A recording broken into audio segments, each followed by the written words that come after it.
Hello guys, welcome back to my YouTube channel.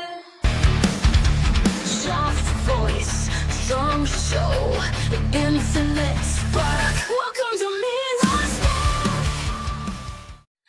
2 ദിവസം മുമ്പ് ഞാനൊരു വീഡിയോ ഇട്ടിട്ടുണ്ടായിരുന്നു വി വ്ളോഗ്സിൻ്റെ അവിനാഷിൻ്റെ ഡൈവോഴ്സിനെ കുറിച്ചുള്ള കാര്യങ്ങളൊക്കെ പറഞ്ഞിട്ട്. അപ്പം അതിൽ എല്ലാ കാര്യങ്ങളും, അതായത് അവിനാഷ് എല്ലാ കാര്യങ്ങളും വിത്ത് പ്രൂഫ് ഓഡിയോ ആയിട്ട് വരെ അതിനകത്ത് എല്ലാ കാര്യങ്ങളും പറയുന്നുണ്ടായിരുന്നു. പക്ഷേ ഇത് കഴിഞ്ഞിട്ട് നെക്സ്റ്റ് ഡേ, അതായത് ഇന്നലെ മോർണിംഗ് ഞാൻ കാണുന്നത് സ്വാതി, അവിനാഷിൻ്റെ എക്സ് വൈഫായിട്ടുള്ള സ്വാതി തൻ്റെ ഭാഗത്തുള്ള ഒരു എക്സ്പ്ലനേഷൻ കൊടുക്കുന്ന ഒരു വീഡിയോ ആയിട്ടാണ്. പക്ഷെ അതിൽ എക്സ്പ്ലനേഷനായിട്ട് പറയുന്നില്ല. എനിക്ക് കുറച്ച് ലീഗലി കുറച്ച് കാര്യങ്ങൾ ചെയ്യാനുണ്ട്. അതുകൊണ്ട് തന്നെ ഇപ്പം ഒന്ന് നിങ്ങൾ വെയിറ്റ് ചെയ്യൂ, ഞാൻ എന്തായാലും ഒരു എക്സ്പ്ലനേഷനുമായിട്ട് വരും എന്നുള്ള രീതിയിലാണ് ആ ഒരു വീഡിയോ ചെയ്തിട്ടുണ്ടായിരുന്നത്. പക്ഷേ അവരറിയാതെ, അതായത് സ്വാതി അറിയാതെ സ്വാതിൻ്റെ വായിൽ നിന്ന് തന്നെ അവിടുന്ന് ഈ ഒരു റീസൺ, അതായത് സ്വാതി ഈ ഒരു റിലേഷൻഷിപ്പിൽ നിന്ന് പിന്മാറാനുള്ള റീസൺ അവരറിയാതെ തന്നെ അവരുടെ വായിൽ നിന്ന് വീഴുന്നുണ്ട്. ഒരു വർഷത്തിനിപ്പുറവും അവിനാഷ് ഇങ്ങനെ ഒരു വീഡിയോ ഇടുന്നതിന്റെ ഉദ്ദേശം എന്താണെന്ന് എനിക്ക് മനസ്സിലാവുന്നില്ല. ചിലപ്പോൾ അവന് യൂട്യൂബ് മാത്രമേ, അന്നും ഇന്നും അവിനാഷിന് യൂട്യൂബ് മാത്രമേ ഉള്ളൂ എന്താ പറയുന്നത്, ഒരു വരുമാന മാർഗമായിട്ടുള്ളത്. ചിലപ്പോൾ അതുകൊണ്ടായിരിക്കും എനിക്കിവിടെ വേറെ ജോലികൾ ഉണ്ടായിരുന്നു. ഞാനിവിടെ അബുദാബിക്ക് വന്ന അന്നും ഇന്നും അവിനാഷിന് യൂട്യൂബ് മാത്രമേ ഉണ്ടായിരുന്നുള്ളൂ. പക്ഷേ എനിക്കിവിടെ വേറെ ജോലിയുണ്ട്. ഞാനിവിടെ അബുദാബിയിൽ വന്നിട്ട് ജോലിയായി. ആ ഒരു സമ്പാദ്യം കൊണ്ട് തന്നെ എനിക്കിവിടെ സ്വന്തമായിട്ട് ബിസിനസ് ചെയ്യാൻ പറ്റി.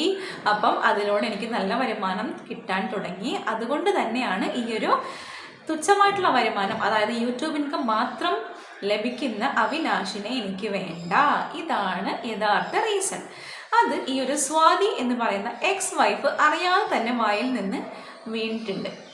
അതായത് നമുക്ക് ആൾക്കാർക്ക് മനസ്സിലാകും എന്താണ് ഇവരുടെ ഉള്ളിലുള്ള കാര്യം എന്നുള്ളത്. അതായത് ഇത് തന്നെയാണ് കാര്യം. അവിനാഷിൻ്റെ ചെലവിൽ അബുദാബിയിൽ പോയെങ്കിൽ കൂടി, അവിനാഷിൻ്റെ ചെലവിലാണ് ഇത്രയും നാൾ ജീവിച്ചതെങ്കിൽ കൂടി, അബുദാബിയിൽ പോയി കഴിഞ്ഞപ്പോൾ തനിക്കൊരു ബെസ്റ്റായിട്ടുള്ള, അതായത് ബെറ്റർ ആയിട്ടുള്ള കരിയർ വന്നു, നല്ല രീതിയിൽ കയ്യിൽ പണം വന്നു, അതിനുള്ള രീതിയിൽ ലൈഫ് മാറി. അപ്പം എന്ത് ചെയ്തു? പഴയ ജീവിതം ഇയാളങ്ങ് മറന്നു. അതിലൂടെ പഴയ ഭർത്താവിനെ വരെ ഈ ഒരു സ്വാതി മറന്നു. ഇതാണ് ശരിക്കും സത്യത്തിൽ സംഭവിച്ചത്. അപ്പോൾ എന്തായി? എനിക്കിനി ഇതിലൂടെ യൂട്യൂബിൽ കൂടെ കിട്ടുന്ന തുച്ഛമായിട്ടുള്ള വരുമാനം എനിക്ക് വേണ്ട. ഞാനിവിടെ സ്വന്തം കാലിൽ എനിക്ക് സാധിച്ചു. അതുകൊണ്ട് എന്തായി? എനിക്കിനി ഈ ഒരു യൂട്യൂബോ അവിനാശോ വേണ്ട എന്നുള്ള തീരുമാനത്തിലെത്തി. അതാണ് സംഭവം. സത്യം അതാണ്. ഈ ഒരു വീഡിയോ കാണുന്ന ആർക്കും അത് നല്ല ക്ലിയർ ആയിട്ട് മനസ്സിലാവും എന്താണ് ഈ ഒരു സ്വാതിക്ക് പറ്റിയത് എന്നുള്ള കാര്യം. അപ്പോൾ അബുദാബിയിൽ പോയി നല്ല കയ്യിൽ ക്യാഷൊക്കെ വന്നപ്പം ആ ഒരു ജീവിതം അടിച്ചു പൊളിച്ച് നടക്കുമ്പം അതിന് വേണ്ട, അതായത് അതേ ക്വാളിറ്റിയുള്ള ഒരാളെ തനിക്ക് പാർട്ട്ണറായിട്ട് വേണമെന്ന് തോന്നി. അതുകൊണ്ട് തന്നെയാണ് ബിസിനസ് പാർട്ട്ണർ ആയിട്ടുള്ള, അല്ലെങ്കിൽ തൻ്റെ കൂടെ ജോലി ചെയ്യുന്ന ആളെ തന്നെ പാർട്ട്ണറായിട്ട് തിരഞ്ഞെടുക്കുകയും അവർ തമ്മിൽ ജീവിതം അവിടെ അടിച്ചു പൊളിച്ച് ജീവിക്കുകയും അതിലൂടെ നല്ല രീതിയിൽ ലൈഫും ഷെയർ ചെയ്ത് നല്ല രീതിയിൽ അവർ മുന്നോട്ട് പോകുമായിരുന്നു. അങ്ങനെ ആയിരുന്ന സമയത്ത് ഒരു ശല്യമായി നിൽക്കുന്ന അവിനാഷിനെ പതിയെ പതിയെ ഇവർ അവോയ്ഡ് ചെയ്യാനും അവിനാഷിൻ്റെ കോളുകളൊന്നും എടുക്കാതെ സംസാരിക്കാതെയായി അവിനാഷിനെ അങ്ങ് തഴഞ്ഞ് ഇല്ലാതെയാക്കുകയാണ് ചെയ്തത്. അപ്പം ഇതിനെ തുടർന്നാണ് ഒരു വിവരവും കിട്ടാതെ നിന്നപ്പം അവിനാഷ് അബുദാബിയിൽ പോവുകയും ഈ ഒരു ഭാര്യയുടെ അവിഹിതം കൈയോടെ പിടിക്കുകയും ചെയ്തത്. ഏതൊരു വ്യക്തിക്കും ഇപ്പം ഇവർ ഈ ഒരു എക്സ്പ്ലനേഷൻ വീഡിയോ ആയിട്ട് വന്നില്ലായിരുന്നെങ്കിൽ, എനിക്കും പറയാനുണ്ട് എന്ന് പറഞ്ഞ് ഈ ഒരു സ്വാതി വന്നില്ലായിരുന്നെങ്കിൽ ഇങ്ങനെ പെടില്ലായിരുന്നു. പക്ഷേ ഇവർ നല്ല വൃത്തിക്ക് ഇവരുടെ വായിൽ നിന്ന് തന്നെ വീഴുന്നുണ്ട്. യൂട്യൂബിലെ തുച്ഛമായിട്ടുള്ള വരുമാനമാണ് അന്നും ഇന്നും അവിനാശിനുള്ളത്. അപ്പം എനിക്കിപ്പോൾ അതല്ല, എനിക്കൊരു ബെറ്റർ ആയിട്ടുള്ള ലൈഫ് ഉണ്ട്. അപ്പം എനിക്ക് ബെറ്റർ ആയിട്ടുള്ളൊരു പാർട്ട്ണറെ തന്നെ വേണം എന്നാലേ. ഇതാണ് അവരുടെ മനസ്സിലുണ്ടായിരുന്നത്.